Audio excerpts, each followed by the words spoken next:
Munywanyi waffe gwe bayita Ian Pro Producer abaddeko mu studio ezenjawulo. Waliwo studio gye bayita Magic Beats akadde kano gyalimu, waliwo studio gye bayita Mant Records yagirimu, waliwo studio omukyala gwe bayita Spice Dada bagiyita 32 Records yasobola okuba ate nga agikubirako, yasobola okuba ate nga naye bamugobayo mpola mpola kwe kuba ate nga yatandika studio akadde kano gyalimu gye bayita Magic Beats gyasobodde okuba ate nga atambuliza endongo yo. Omukulu oyo gwe bayita Producer Ian Pro kati embeera nga osobodde okuba ate nga etambula akubye ennyimba nga Anti-Kala ka Spice Diana, yakuba akayimba kabayita Romantic Fefe Busi, Kangume, King Zaha, Gravity Omutuju, Byamaanyi B2C Kwolo, Shiba Kalungi, lulikuwa lubamu yempya, waliwo akayimba Kona ka Jose Chameleone nga atambuza mpola. Abaddeko mu studio nnyingi nnyo, ja live yakubirayo mpola mpola. Omukulu gwe kutegeeza ku Ian Pro kati embeera nga esobodde okuba ate nga etambula. Bajjukira obulungi myezi nga 7 kati egyakayita.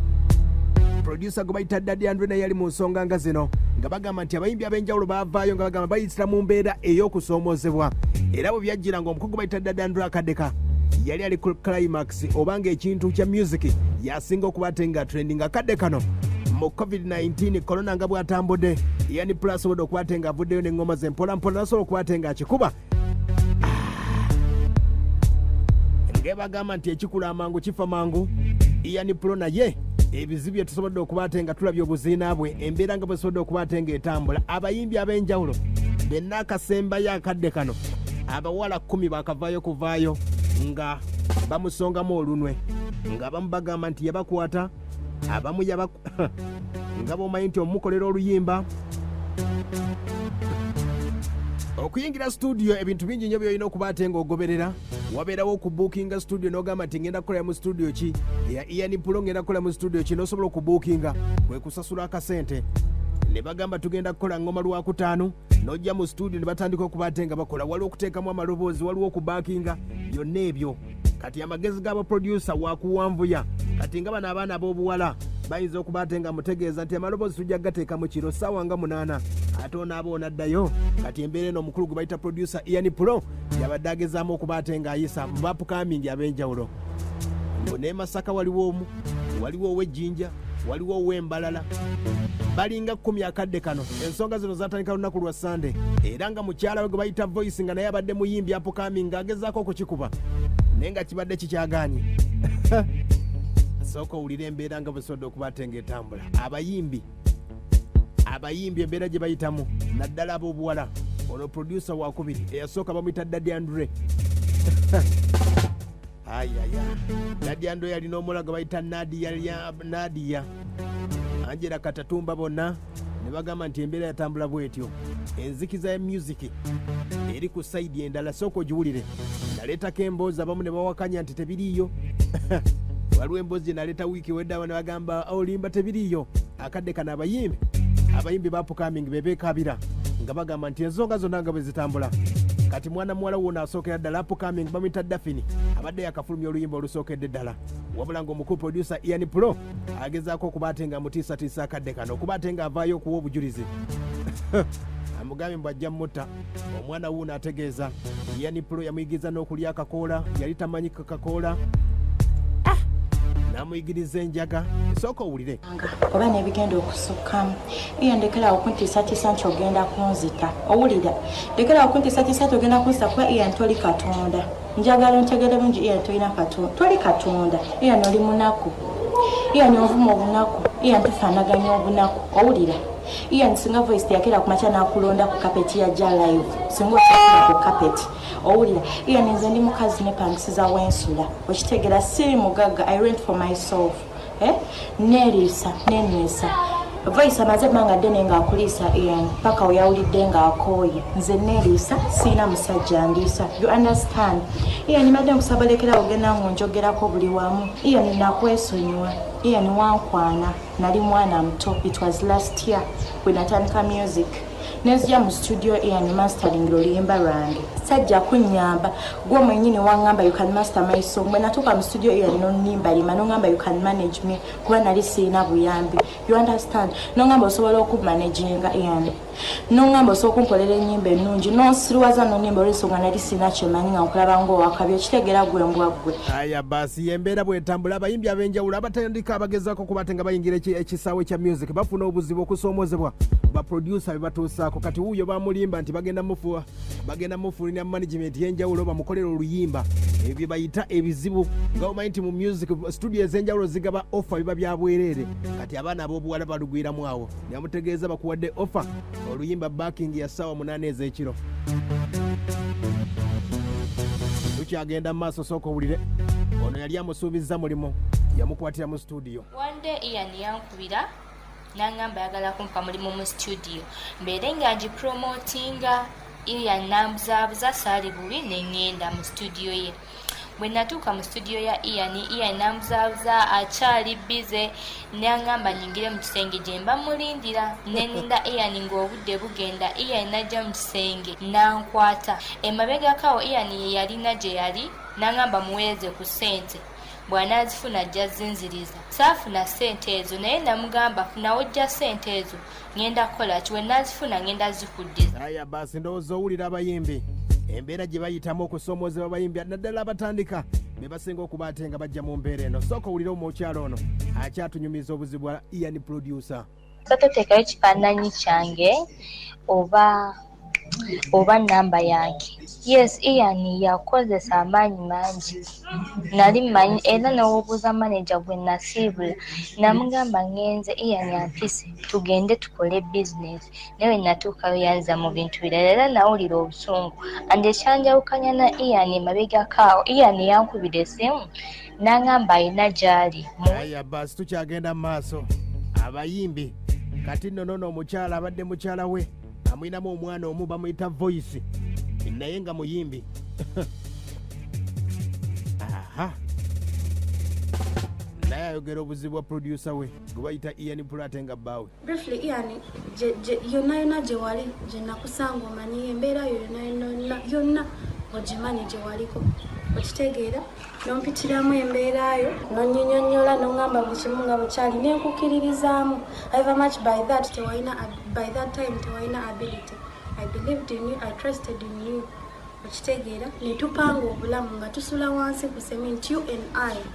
Okitegeera naye embeera bwe yatereeramu n'ogenda ngodde buli notandika okundabanga ng'ekisasiro wukizoke kuba ebyo abasajja bangi babikola.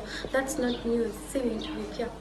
Okitegeera nengamu naye oba olaba sikyakkolera lemigo kangende nange ntandika obulamu bwange wapya kasita naawe nkutuusiza we nkutuusiza. Aya basi emuwala oyo gwe bayita Voice era ng'abadde nga nannyini studio gye yakolera omukulu gwe bayita Ian Pulo ng'abadde akoleramu ebyenjawulo. Omukyala ayinamu kasente Ian Pulo nga embeera gye yasobola okuba ate nga mujja live. Abadde talina studio akadde nga buli studio gy'agenda bamugoba bugobi Ian Pulo naye ng'ate amanyi okuba ebivuga. Kati mu mbeera yasobola okuba ate ng'etambula omukyala ono gwe bayita Voice kwe kuba ate nga yalinamu akasente kwe kuba ate nga musetingira studio kati yamutegeeza studio byonna mbitwala. Uuna akyatugamba Voice mu kazigo kange saakuyita okitegeera namala osasula omuzigo gwange nojja n'akaveera kakalimu obugoye bwo mbuza moving in saakuyita okitegeera simply because nali nkwagala ate nali nina kyenkulabamu saakugaana I welcomed you nenkuwa buli kimu kye nali nsobola mu busobozi bwange yadde nali sirina okitegeera naye Ian nakubeererawo nakuyirawo omubiri buli kimu nakikola mwansasula naki okwana omukazi nomunyumiza nga Voice bwali omukadde buli naye olw'embeera oyamba muyamba omwagala akusinga n'emyaka ye yakwekwanira yakujja live kituufu nakujja live naye saakujjayo nga serebu super. Aya basi embeera bwetambula ndowooza obawulidde wuuno w'ekkumi okuva embalala nti yamukwata alina emyaka 16 muyimbi yava mbalala ng'awulidde Ian Pulo akuba eŋŋoma ne zitambula yamukwatira mu studio. Ono wa 10 wulira. Njagadde to add a voice note on the message I've sent you. Tebaloza, this is a point saga just happening on social media, but young girls like to be sexual harassed, attended to lacking that confidence because we fear to approach the people between insurance at the moment n'ebizibu ne batuyamba. Oba nze njogera ku Ian simanyi Ian busungu, my body just get filled up with goosebumps. Ian y'omuntu gwe nsobola ogamba he's a lion, you know, ng'ayogera. Ian is very indisciplined, arrogant, ye muntu ali awo kwegamba nga for him he's not even advisable. You cannot advise Ian because he knows everything. ajja kuvuma ate n'engeri gye nali muto. I was 16 years when I Kamala High School nga nkyalina that excitement. I'll live to regret that time. I thought nali ngenda kukola naawe oluyimba nalweta nga ndukoledde embalala nga lulina okubeera mastered. Yani promised me angenda mastering luyimba naye byonna nga bwe yagezaako that audio bukimu kirambuka bulungi netuuka extent omuzinezi yali ku studio bambi nampita nangamba you're very young ebimu tobimanyi naye please I'm just begging you todda ku studio. Aya basi abayimbi abatandika obuzibu basangamu ategeeza yamugamba na bino kuba abawala b'ofunisiza embuto bangi abamu tebasobola kwogera bakoze abortions bangi. They're crying, they're really crying. Where will you find peace? My cousin can just tell it all. She's Rachel. She's called Rachel Nsima because she witnessed everything. She's a mom because you're feeling her pain generally at the moment. Nenga yani niwakwata esimu ng'ovuma tisagala kumanya muve ku simu yake. What do you call yourself? Aya basi okaba kubadde kungi nnyo basobodde okubatenga obubaka babuweereza bangi bakyaloopa. Yesterday nabye video matiti gyadde apostinze eri omuwala eyadde alina ebintu yagamba Ian ku byonna bye yayogedde yadde talimba. One day Ian yankubira no yasooka kumpeeza message ku WhatsApp nangamba hi konze hi nemubuuza onaani nangamba nze Ian yakola oluyimba lw'ababitu si byamaanyi n'endala alina ennyimba endala ze yaŋŋamba nemugamba okay. Nangamba yasooka kunkubira ekiro essimu obukozi obule bwali bugenze nangamba ndajangu ndabeeko biki nemugamba aya basi bingi nnyo n'ebiddako obimanyi. Ian producer asobodde okuba ate nga mukubirako okumubuuza bino byonna ebitambula biri bitya. Agambye mbu lwakuba yaliko akadde kano yakuba ebigoma ebitambula sooka owulire. Kati abawagizi bo kiki oyinza obbagamba? Abawagizi bange tulagire endongo tunyire obunyirondooyo baleke kuba kubibajja ku mulamu ate kuba tukimusoka nyumba nyingi kati empya ate era mu nsi abantu bakimanyi nti ebibeerawo abantu bera mulayi ebibeerawo nze sinnakowa kukola nakati ndi mu studio ndimukola ndimikola mpereza abawagizi bange banaye munyumirwe kiiki bweziwooma besi bweziwooma nenanga bweziwooma ebulungi zirimusigwa ku mimyamboozi bakola ate omwogezi nange ziri mu munyumiza mboozi ate nimansindika mu studio kukola era bampa obwesitya ne bampagira nempitawo tebaagala ngoma twagala bigambo yambeereza n'abawagizi bange kuneesigana okunjagala kuba munange nze nkuze nkola enyimba z'abakyala zonna zenta ezifuluma nga bbe tebavangayo gamba nti ninaye mbakola. Aya basi yani pula asobodde okuba ate nga ayongerako wayinza okubawo producer ow'enjawulo oba producer banne abakirimu ba mafia naye nga takakasa n'alaba buli mukyala avaayo buli kadde nsonga enkola yange ande kyamutuukako nani kyamutuukako naye sesigala ekola ki kyami ate baba omuntu agamba mbu twayagalana era okuba mwayagana tuba twakkiririzanya ebyali byamubaze kati naye tugaba bangi abavaayo kati olikola kati waliwo akiye emabega naye tujja kukola naye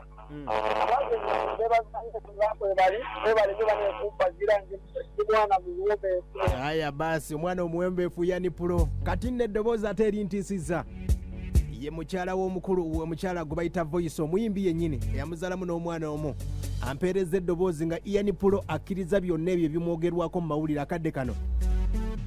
Eno voice abadde agiweereza mukyala we kulituweereza n'ogamba nti mulabye wadde mumanyi nti kabadi si kabadi Ian Pulo ebintu byamusobako. Because I'm passing through a lot right now. Nasobya nenda ensobi nazikola tetugenda ziza mabega segera. We are now looking for a way forward. Nagambe tuli mukola damage control tetuli mukutatanyani yakola kyani yakola kino bino nasobya ye mazima kino kugamba nimbadde nsaba. Because I'm passing through a lot right now. Sebisa kuba TV zinkuba dafini amvuma buli kimu ngenda kusaba kintu kimu peacefully. I didn't know that this would bring me this. Era nzikiriza kibize nali simanyi nti kyebyenkola birizaala kino bulijjo kinyamba nti njakufuna ebizibu kati nbifunye right now njiyangirirwe mbivaamu sawa zino simadde ngenda kusaba sobe nazikola hani bane nsaba mbi soke tubireke soke nzikane maani